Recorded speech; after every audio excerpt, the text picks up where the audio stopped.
3, 2, 1. Assalamualaikum warahmatullahi wabarakatuh. Halo kawan-kawan semua, bertemu lagi bersama saya Nar di channel Ewako13. Apa kabar kalian semua? Dimanapun kalian berada, Nara doakan semoga kita semua dalam keadaan yang baik-baik saja.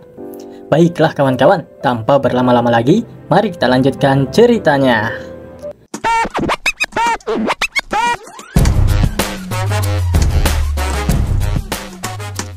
Suara petikan pipa dari So Cheon-san terus bergema di medan pertempuran. Bahaya! Energi yin yang dikeluarkan oleh So Cheon-san tidak membedakan kawan dan lawan, ucap para pengikut kultus iblis. Mereka saling mengingatkan satu sama lain. Jika mereka tidak ingin mati, mereka harus meningkatkan energi internal mereka dan terus berhati-hati. Jadi, kaulah yang melakukan pembantaian yang kejam ini, ucap Gong Sun. Akibat senar yang dipetik ringan, mata mereka menjadi merah dan kepala membengkak. Kepala mereka pecah karena tekanan di otak dan pembuluh jantung terkoyak. Hentikan! Apa kau tidak bisa berhenti? Hah, kau! Teriak Hyun-gum yang menerjangnya dari belakang. Apa kau pikir kau bisa menghentikanku? Itu mustahil, ucap So Cheon-san dengan santainya. Saat Hyun-gum mengayunkan pedangnya dan akan menyerang So Cheon-san, sebuah pedang dengan cepat menghentikannya. Hyun-gum, akulah lawanmu. Hanya dengan mengalahkanku, kau baru bisa mendekati So Cheon-san, ucap Deng Chonso. Deng Chonso, ucap So Cheon-san. Cheon-san, mereka lah yang membuat kita menderita. Jangan ragu dan jatuhkan saja palu besarmu, teriaknya pada si Cheon-san. So Cheon-san tidak begitu meresponnya dan kembali memetik senar pipanya. Suara Deng Chonso menjadi sinyal untuk So Cheon-san semakin menggila. Para prajurit aliansi Murim terus mencoba mendekati So Cheon-san untuk menghentikannya. Akan tetapi jari So Cheon-san menyambar bagai kilat memetik nada terakhir. Suara pipa bergema di langit dan bumi. Gelombang suara yang menakutkan menyapu medan perang seperti badai. Para prajurit aliansi Murim yang mencoba mendekat dilemparkan dengan mudah. Tidak satu pun yang berhasil mendekati, apalagi menyentuh So Cheon-san sejauh ini. Tidak hanya mereka yang berusaha mendekati, bahkan para prajurit kultus demonik pun mati berjatuhan dan terkoyak-koyak. Jari-jarinya terus bergerak memainkan nada kematian. Lebih dari 100 orang kehilangan nyawa dalam waktu yang singkat. Saat Tendi Annihilation Sound selesai, area tersebut akan menjadi tanah kematian. Dan tidak jauh dari si Cheon-san, di sana terlihat Master Yonso yang bersembunyi di balik dinding yang sudah hancur sembari terus mendekap anak-anak. Darah mengalir keluar dari telinganya, dari matanya, hidung, serta mulutnya. Meskipun dia bisa menahan untuk tidak berteriak kesakitan, namun tidak dipungkiri, dia hanyalah orang biasa yang pastinya tidak akan bisa lolos dari teknik So Cheon-san. Master Yonso sudah begitu pasrah. Dia menutup matanya, menantikan kematian menghampiri dirinya. Namun, pada saat itu, suara aneh menyebar ke seluruh medan perang. Master Hyunsuk membuka matanya karena keterkejutannya mendengar suara aneh itu.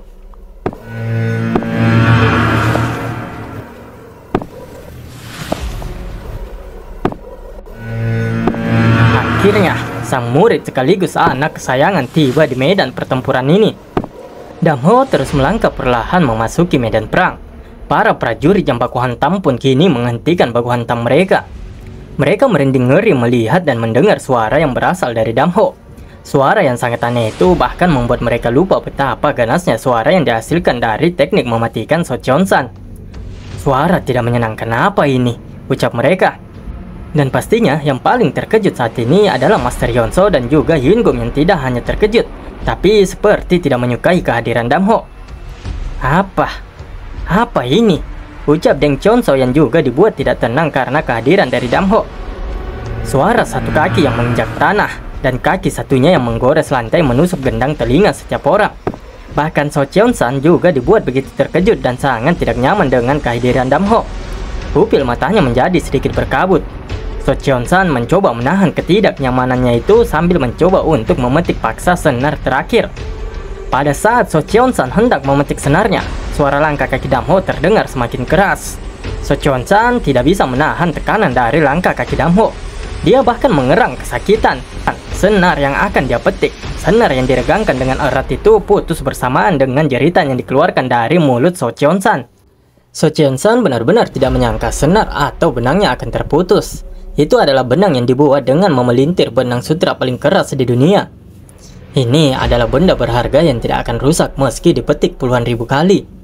Tidak kusangka benda berharga seperti ini akan rusak begitu saja, gumam So Cheon-san. Saat ini tidak satu pun orang yang ada di sana melanjutkan pertempuran. Semua terfokus pada Damho seorang diri. Mereka bertanya-tanya, siapa sebenarnya orang yang baru tiba itu? Udara yang panas, medan perang yang penuh dengan kegilaan, menjadi begitu dingin karena kedatangan Damho. Para prajurit dari aliansi Murim dan kultus demonik yang bertarung dengan sengit menghentikan gerakan mereka dan tidak bisa mengalihkan pandangan dari pria yang sedang berjalan di hadapan mereka. Yah, mereka tidak bisa memalingkan wajah mereka sama sekali. Kehadiran yang begitu intens dari Damho mengambil banyak perhatian. Saat dia berjalan di hadapan mereka, semua mata tertuju memandang Damho. Tidak hanya para prajurit, So Cheon-san, Deng Cheon-san, Yun-gum, dan juga tentunya Master Hyun-soo serta anak-anak itu. Saat mereka melihat pria pincang itu melewati dinding yang runtuh, di saat yang sama itu pula mata Master Hyun-soo bergetar hebat. Master Hyun-soo dan juga anak-anak yang berada di belakangnya terus menatap Damho yang berjalan menghampiri mereka. Rambut hitam yang acak-acakan, disertai jubah hitam yang berkibar sangat menakutkan. Serta kaki kiri yang sedikit diturunkan. Ucap Master Hyun-soo terisak-isak. Dia bahkan tidak sadar air matanya telah membasahi pipinya. Damho, ucap Master Hyun-soo. Master Hyun-soo bisa dengan cepat mengenali Damho yang sudah dewasa itu. Hanya dengan saling menatap mata, baik Damho maupun Master Hyun-soo bisa membaca hati mereka satu sama lainnya. Master, ucap Damho dengan lirih. Matanya berkaca-kaca saat melihat sang master setelah belasan tahun lamanya. Saat keduanya larut dalam sukacita atas pertemuan mereka setelah sekian lamanya, Cho Yun-won yang berdiri di belakang Master Hyun-soo menarik nafas lega. Aku ingin tahu, apakah aku sudah bisa beristirahat sebentar sekarang? Ucap si kocak ini. Malah sempat-sempatnya minta istirahat. Air mata Master Hyun-soo terus mengalir. Wajahnya memerah. Tangannya diangkat memanggil sang murid. Saat itu juga Damho melanjutkan langkahnya dan mendekat menuju Master Hyun-soo. Akan tetapi, dia sejenak terhenti karena suara seseorang yang mengganggunya. Siapa kau bajingan? Ucap So Cheon-san berteriak pada Damho. Damho tidak menjawabnya. Dia hanya diam. Namun, dari raut wajah serta tatapannya, Damho sangatlah marah. Kau tidak mendengarku ya? Aku bertanya padamu. Cepat beritahu identitasmu, ucap So Cheon-san. Damho lagi-lagi tidak menjawabnya dan hanya tersenyum. Sesaat kemudian, dia menendang tanah dengan kuat, tanpa percakapan atau peringatan. So Cheon-san memetik sisa senar pipa ke arah Damho yang langsung menerjang menusuk seperti pendobrak dan melemparkan tubuhnya sendiri ke arah So Cheon-san. So Cheon-san menggunakan sisa senar yang ada untuk menyerang Damho.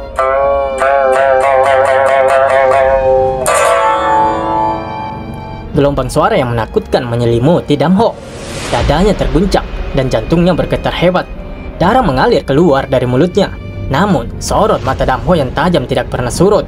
Dengan menerobos dinding suara yang dilemparkan So Cheon-san, Damho melaju ke arah So Cheon-san layaknya gelombang badai. So Cheon-san mengerang kesakitan. Pipanya hancur seketika. Meskipun dia tidak terkena secara langsung karena menggunakan pipanya untuk menghalangi tinju Damho, namun dia tetap saja berteriak sakit dan dilemparkan ke belakang. Akan tetapi, tinju Damho sama sekali tidak memelan dan tidak berhenti. Hanya satu tinju dari Damho. Tidak hanya pipa yang menghasilkan energi yin yang begitu kuat dan mematikan. Bahkan, So Cheon-san meledak menjadi abu bersama dengan senjatanya. Hanya satu pukulan. Hanya dengan satu pukulan. So Cheon-san, kita bukan tandingannya. Kita harus kabur. Suara-suara ketakutan itu bermunculan dan terdengar keluar dari mulut para pengikut kultus demonik. Tidak satupun di antara mereka yang akan menyangka bahwa So Cheon-san akan kalah dengan mudah, bahkan hanya dengan satu serangan saja. Bahkan saat ini, Deng Cheon-soo berkeringat melihat kengerian Damho. Kita harus mundur dan memikirkan rencana selanjutnya. Momentumnya rusak dan semangat juang mereka sudah hilang, ucap bawahannya. Operasi ini benar-benar kegagalan. kita harus mundur. Perintah Dan Cheonso yang menyuruh semua prajuritnya untuk mundur. Kedatangan Damho menimbulkan kepanikan dan ketakutan di pihak kultus demonik yang membuat mereka untuk memutuskan untuk mundur. Hari yang begitu panjang di Zaozu, hingga akhirnya serangan kultus demonik di Zaozu berakhir di malam hari dengan matinya Tendi Reaper Socheon-san. Damho dan Master Hyunso berjalan menuju satu sama lainnya. "Damho," ucap Master Hyunso yang terus saja menangis. Master," balas Damho yang ternyata bisa menangis juga. "Senang bertemu denganmu," ucap Master Hyunso memeluk Damho. Damho tidak tahu ingin berkata apa-apa. Dia hanya bisa menyebut sang master dan memeluknya juga. Malam itu menjadi malam yang sangat panjang bagi mereka. Keduanya menghabiskan malam bersama setelah tidak bertemu sekian lamanya. Master Hyunso bercerita begitu banyak kepada Damho. Dia menanyakan bagaimana kabar Damho selama ini. Master Hyunso juga mengatakan bahwa dia ingat dengan jelas semuanya terkubur oleh ledakan. Dia bertanya bagaimana cara Damho bisa bertahan hidup. "Surga membantumu?" Tidak hanya itu. Bagaimana bisa itu dibilang semuanya hanya keberuntungan surga? Itu semua juga tidak lepas dari kemauan besarmu. Damho, aku sangat bangga padamu, ucap Master Hyunso. Keduanya melanjutkan percakapan mereka selama sehari semalam penuh. Terutama Master Hyunso yang tiada hentinya berbicara. Bahkan dia mengulangi cerita yang telah dia ceritakan beberapa kali kepada Damho. Tapi Damho tetap mendengarkan cerita itu dengan penuh perhatian dan senyuman. Master Hyunso terus menggenggam tangan Damho. Saat rasa ketegangannya sudah meredah, dia pun akhirnya tertidur seolah-olah dia sedang pingsan. Bahkan di saat tidur pun, dia tidak melepaskan tangan Damho yang digenggamnya erat-erat. Damho sejenak memperhatikan sosok masternya itu yang sedang tertidur lelap dan lalu pergi keluar. Damho berdiri sendirian di luar pavilion sang master, memandang langit dan hanya berdiam diri saja. Tidak lama kemudian, Unggyun datang menghampirinya. "Sudah lama sekali, Cheongyung. Kau terlihat baik-baik saja." "Syukurlah. Apakah kau masih membenciku?" "Ya, aku mengerti. Kau punya hak untuk itu. Gunung Hua hanya melakukan hal yang buruk padamu," ucapnya panjang lebar. "Apa yang ingin kau bicarakan?" tanya Damho yang tidak menjawab semua pertanyaan dari Unggyung dan sebaliknya menyuruhnya untuk langsung ke intinya saja. "Cheongyung, namaku Damho," balas Damho. Unggyung sejenak terdiam. Dia menarik nafas dan lalu memberanikan diri untuk berbicara pada Damho. Jika kebetulan kau kembali ke sekte Gunung Hua, pemimpin sekte tidak akan segan-segan memberikan bantuan dalam segala hal. Dan kau akan terlindung dari tekanan aliansi Murim. Master Hyunso, dia juga akan diberikan posisi yang sesuai, ucap Unggyung. "Pacot!" balas Damho yang begitu kesal mendengar semua kalimat itu keluar dari mulut Unggyung. "Memang lah.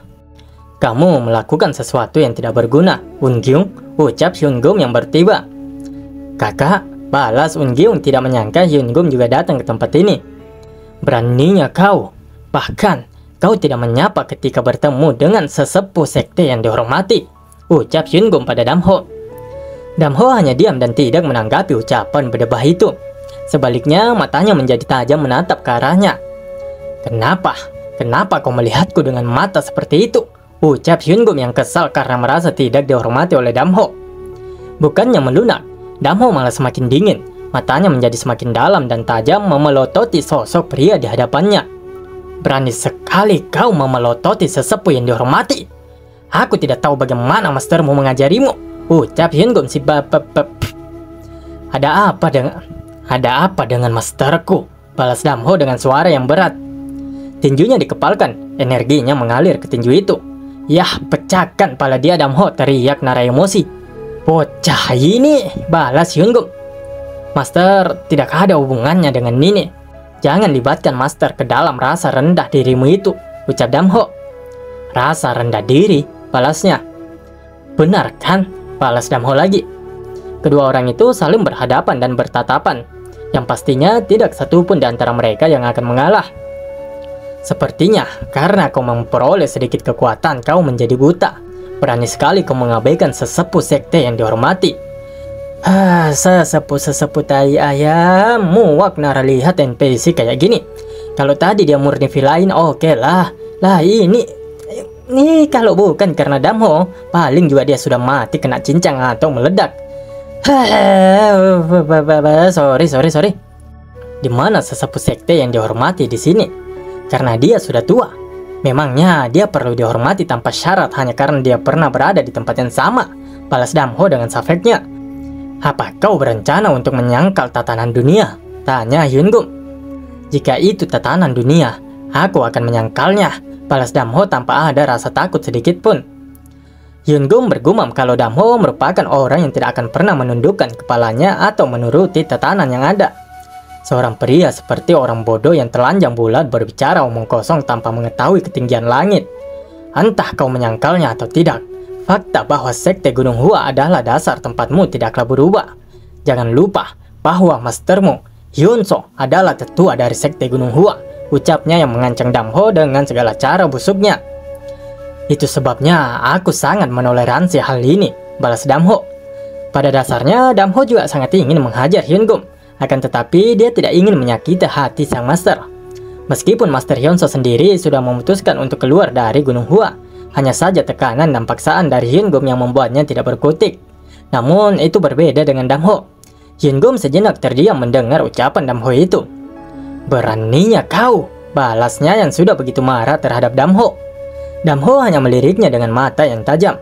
Namun sebelum semuanya semakin memanas, kakak, tolong hentikan.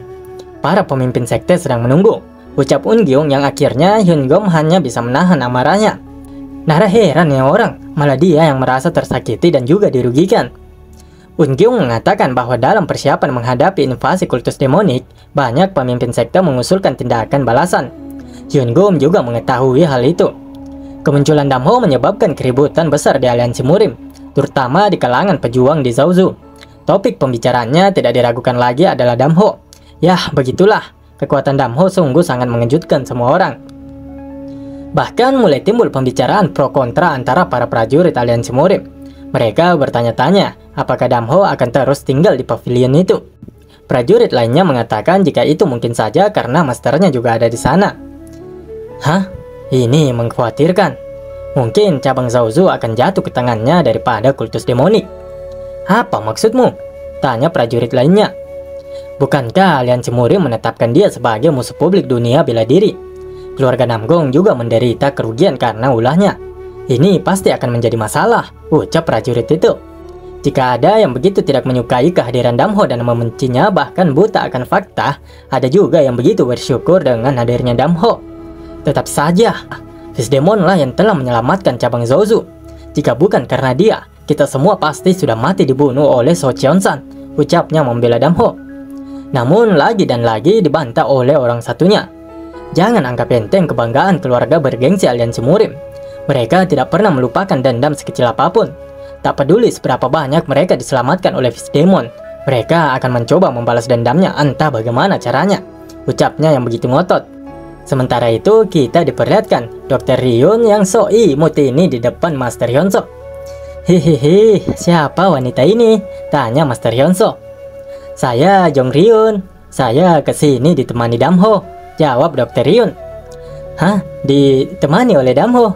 Lulu, manis sekali hubungan kalian, ucap Master Hyunso tersenyum bahagia. Orang ini adalah masternya Damho, muridnya menakutkan, tapi gurunya sangat baik, cukup kontradiktif, gumam Dr. Ryun. Hahaha, temanku, tawa Cho Yun Won yang begitu senang bisa bertemu lagi dengan Damho. Tentu Damho juga menyapanya balik. Bagaimanapun, Cho Yun Won merupakan salah satu orang yang sudah paling banyak membantunya dan menerimanya dengan baik. Bukan hanya Cho Yun Won saja, tapi juga semua anggota sekte 100 pertempuran. Berkatmu, aku selamat. Aku benar-benar mengira akan mati, ucap Cho Yun Won. Master Cho Yun Won telah melindungi kami, ucap Master Hyunso pada Damho. Ya, aku tidak melakukan sesuatu istimewa, balas Cho Yun Won yang merendah. Damho tentu sangat berterima kasih kepada Cho Yun Won. Apa itu salam antara teman? Ucapnya dan Damho hanya tersenyum membalasnya. Masternya temanku adalah masterku, dan masterku adalah masternya temanku juga, ucap Cho Yun Won. Orang yang membunuh So Cheon-san dalam sekejap itu adalah teman kakak kita. Benarkah? Apa itu masuk akal? ucap para prajurit sekte 100 pertempuran yang juga merasa senang dan sedikit membuli Cho Yun Won. Orang-orang itu sama sekali tidak berguna di sepanjang hidupku, gumam Cho Yun Won menghardik mereka. Sudah menjadi fakta umum bahwa aliansi Murim telah menetapkan Damho sebagai musuh publik dunia bela diri. Karena dia, keluarga Namgong mengalami pukulan telak dan harga diri aliansi Murim pun merosot sampai ke titik terendah. Biasanya, pada tingkat itu, seseorang seharusnya menjadi sasaran pemusnahan. Tetapi manfaat yang diberikan oleh Damho tidak dapat diabaikan. Tidak hanya pada para prajurit biasa, para petinggi serta pemimpin sekte pun terpecah dua dan menjadi pro kontra tentang Damho. Mereka berdebat sepanjang malam. Apa pentingnya harga diri aliansi Murim saat ini? Anda hanya perlu memikirkan seberapa besar bantuan dalam situasi saat ini. Apa Anda pernah memikirkan seberapa beruntung kita kalau dia menjadi sekutu? Apa maksudnya tidak apa-apa memaafkan pembunuh yang kejam jika dia membantu, ucap si rambut putih. Perwakilan dari sekte Jeongjiang lalu berkata, memang benar metodenya agak berlebihan, tapi bukan berarti dia melakukan pembunuhan tanpa ada alasan, ucap perwakilan sekte 100 pertempuran melanjutkan ucapan orang di sebelahnya.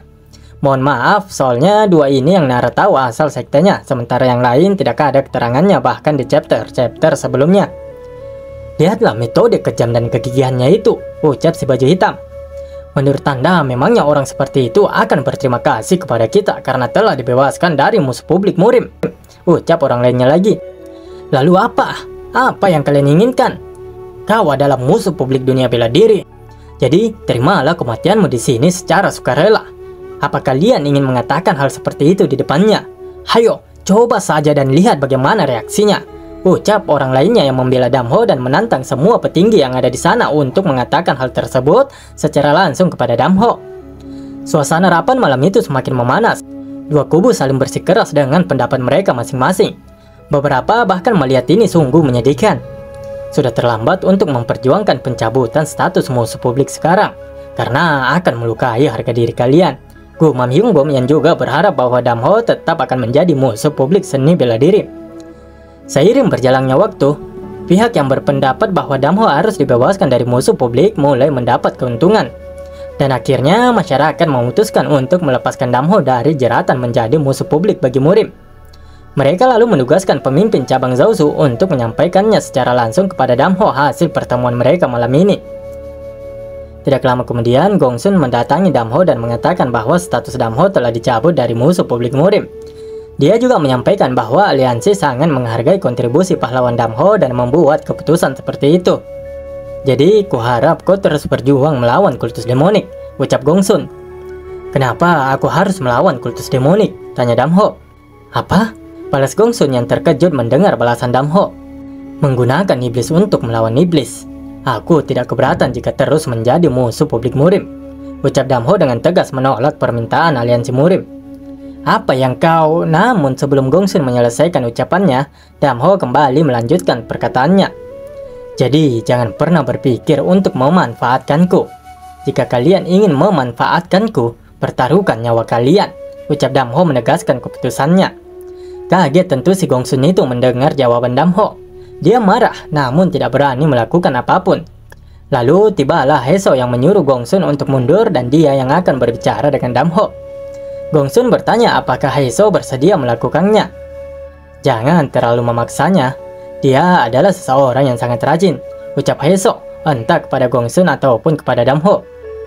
Damho menanyakan kapan Heso datang ke tempat ini. Heso mengatakan kalau dia datang tepat setelah mereka berpisah di aliansi Murim, dan entah bagaimana dia akhirnya tinggal di tempat ini.